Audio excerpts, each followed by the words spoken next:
وجہ کیا تھی؟ آیا اس کو پہلے انجری ہو چکی تھی، یا وہ ایریا ویک تھا، یا وہ سرفیس خراب تھی جس کی وجہ سے اس کا پاؤں پڑا؟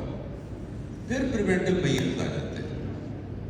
پریونٹیو میئرز میں ہم وہ سارے فیکٹرز جو ہو سکتے ہیں اس انجری کی کاز کے لیے ان کو ختم کرنے کی کوشش کرتے ہیں، اوور رول کرنے کی کوشش کرتے ہیں، اور پھر اس ریہیبلیٹیشن پروسیس کو یا پریونٹیو پروسیس کو اسیس کرتے ہیں after certain period of time کہ وہ کتنا افیکٹو ہے، اور پھر یہی پروسیس کو دوبارہ ہم اگر وہ انجری بہتر نہیں ہوتی تو دوبارہ سے ہم اس کو ایک دفعہ دوبارہ سیکوینس کو دوبارہ چلانے کی کوشش کرتے ہیں آگے سے۔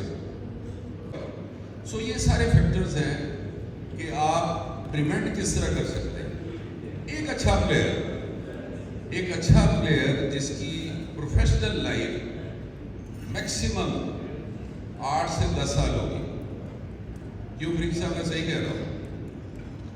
ایک پروفیشنل پلیئر جو ہے وہ اسی طرح ہوتا ہے، پروفیشنلی اس کی پروفیشنل لائف اتنی ہوتی ہے جو ایک فلمی ہیروئن کی ہوتی ہے۔ وہ 10-12 سال بعد اس کی پرفارمنس ڈکلائن کی طرف چلی جائے گی، سو اس کو کسی اور پروفیشن میں جانا پڑتا ہے۔ ان 10 سالوں میں اگر آپ ان رولز کو اپنا زندگی کا حصہ بنا لیں گے تو آپ کو انجریز کم ہوگی، and you will remain on your playing field most of the time. Body کی آرٹریز ہیں یا وینس ہیں ان میں ریزسٹنس کم ہو جائے گی، وہ پھول جائیں گی۔ اسی طرح آپ کے پٹھے جو ہیں جن میں اکڑاؤ محسوس کرتے ہیں آپ بفور وارم اپ، وہ نرم ہو جائیں گے، ان میں فلیکسیبلٹی ہوگی۔ اور ایک رول ہے وہ میں آپ کو ڈسکس کرتا ہوں ابھی آپ کے سامنے۔ وہ ٹہنی وہ شاخ جس میں لچک ہوتی ہے وہ نہیں ٹوٹتی۔ سبز پتا جو ہے اس کو جتنا مرضی آپ سکویز کرو اور چھوڑو گے تو اس کی پھر وہی شکل ہوگی۔ سوکھی ٹہنی کو آپ ذرا زور لگاؤ گے وہ ٹوٹ جائے گی، اور جو خشک پتے ہیں ان کو اگر آپ ہاتھ سے یوں دباؤ گے تو وہ چور چور ہو جائیں گے، ٹوٹ جائیں گے۔ باڈی بھی اسی طرح بہیو کرتی ہے، اور باڈی کے ٹیشوز بھی اس طرح بہیو کرتے ہیں۔ آپ کی اگر فلیکسیبلٹی زیادہ ہے تو آپ کو انجری ہونے کے چانسز کم ہو جاتے ہیں۔ سو وارم اپ کا مقصد یہ ہے کہ آپ کی فلیکسیبلٹی بھی بہتر ہو اور آپ کی باڈی میں جو خون کی سرکولیشن ہے، آکسیجن کی سپلائی وہ بڑھے۔ Double the time of your warm up, یعنی جتنا وارم اپ کرتے ہو اس سے ڈبل ٹائم میں کول ڈاؤن کریں۔ اس کا فائدہ یہ ہوگا کہ آپ کی باڈی میں ایک تو آپ ریلیکس ہوں گے، آپ کا ہارٹ ریٹ نارمل ہو جائے گا، آپ کی بریدنگ ریٹ، سانس لینے کی رفتار ذرا سلو ہو جائے گی، انرجی کنزرویشن شروع ہو جاتی ہے۔ شوگر مل میں جب گنا ڈالتے ہیں نا اس سے وہ راب بنتی ہے اور اس کے بعد چینی بنتی ہے، اس کی بائی پروڈکٹس بھی بنتی ہیں۔ سو بائی پروڈکٹس جو ہے وہ کئی جگہ استعمال ہو جاتی ہے، کئی جگہ ضائع کرنی ہوتی ہے۔ باڈی بھی اسی طرح ایک فیکٹری کی طرح کام کر رہی ہوتی ہے۔ جب آپ گیم سے باہر آتے ہیں آپ کی باڈی وہ ساری انرجی یوٹیلائز کر رہی ہے، اس کے اندر وہ سارے میکینزم چل رہے ہیں۔ اگر آپ نے گیم ایک دم روک دی تو وہ انرجی جو بن رہی ہے اس سپیڈ سے وہ گلائکوجن کی شکل میں آپ کی باڈی میں سٹور نہیں ہوگی۔ جو اچھا کول ڈاؤن کرتے ہیں ان کی باڈی کی سٹوریج کیپیسٹی 2000 کیلوری کے برابر ہوتی ہے، یعنی ایک اچھے میل کے برابر ہوتی ہے، یعنی ایک اچھی پوری گیم کے برابر ہوتی ہے۔ سو اگر آپ اس میں کول ڈاؤن اچھا کریں گے تو آپ کی انرجی کنزرویشن ہوگی اور آپ کی لیکٹک ایسڈ کی جو پروڈکشن ہے وہ نیچے چلی جائے گی۔ اٹس امپورٹنٹ، یعنی ریکمنڈیشن یہ ہے کہ آپ ڈیورنگ ایکسرسائز، ڈیورنگ کیمپس رج کے پانی پیو، کیونکہ ہر 10 منٹ کی ڈاڈی ایکسرسائز یا اسٹرینس ایکسرسائز کے بعد آپ کو تقریباً 200 ml فلوئڈ کی ضرورت ہوتی ہے۔ ریزن بھی کہ آپ کی 70% باڈی فلوئڈز پہ، اور فلوئڈز کام کرتے ہیں روڈز کا۔ لاہور جی ٹی روڈ بند ہو جائے گا تو بائی پاس بنے ہوئے اس طرف سے ہم گزر جاتے ہیں۔ اسی طرح باڈی میں جب خدا نخواستہ فلوئڈ کی کمی ہوتی ہے تو کمیونیکیشن بلاک ہو جائے گی، جو سپلائی جانی ہے وہ رک جائے گی، آکسیجن نہیں جا سکے گی وہاں پہ جہاں چاہیے۔ جہاں سے آپ کے ٹاکسک مٹیریل پروڈیوس ہو رہے ہیں وہ باہر نہیں نکل سکیں گے. So it is compulsory to do cool down exercises immediately after your workouts. دوسرا یہ ہے کہ پانی آپ تقریباً 200 ml لیتے ہیں ہر 10-15 منٹ کی ایکسرسائز میں. اگر 1 گھنٹے کی آپ فزیکل ایکٹیویٹی کرتے اور پانی نہیں پیتے تو 60 kg والا جو پلیئر ہے اس کا ویٹ پہلے کر لیجیے گا کبھی گلوکوز کھا کے, اور 1 گھنٹے بعد کیجیے گا اس کا ویٹ تقریباً 1.5 kg کم ہوگا. اور اگر آپ کا وزن 4 سے 5 kg کم ہو جاتا ہے تو پھر آپ مشکل میں ہوں گے. اس میں کلیپس ہو سکتے ہیں, بے ہوش ہو سکتے ہیں, آپ کے مسل رپچر ہو سکتے ہیں, یعنی کسی کام کے نہیں رہیں گے. سو ہائیڈریشن از ویری امپورٹنٹ. آگے سے یہ ویسٹ میں استعمال ہوتے ہیں جب امیر لوگ رہتے ہیں وہاں پہ گیٹریڈ میں آپ کو سالٹس بھی مل جاتے ہیں. سالٹس کی فائدہ یہ ساتھ گلوکوز ہوگا, تھوڑا سا اس میں ٹریس ایلیمنٹس ہوں گے. اس کا فائدہ یہ ہوتا ہے کہ پرانے وقتوں میں چوٹ لگتی تھی نا تو سیانے کہتے سی کہ جتنے سو جگی ہے نا ادھر نمک گیلا کر کے پاؤڈر نمک وہ لگا لیں تو سویلنگ کم ہو جائے گی. وہ صحیح علاج ہے.